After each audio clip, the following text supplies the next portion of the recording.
Hi, I'm Reece, and I'm going to do the Puddock by JM Caie. A puddock sat by the lochan's brim, and he thought there was never a puddock like him. He sat on his hurdies, he waggled his legs, and cocked his head as he glowered through the segs. The bigsy wee cratur was feeling that prud, he gaped his moo and croaked out loud. "Gin you'd a like to see a richt puddock," quo he, "you'll never, I'll swear, get a better nor me.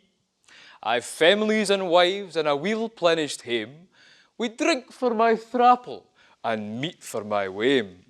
The lasses I thocht me a fine strappin' chiel, and I ken I'm a rale bonny singer as weel. I'm nae gone to blaw, but the truth I maun tell. I believe I'm the vera MacPuddock himsel."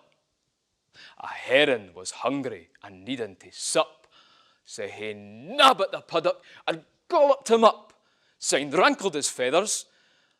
"A peer thing," quo he, "but puddocks is nae fat they east to be.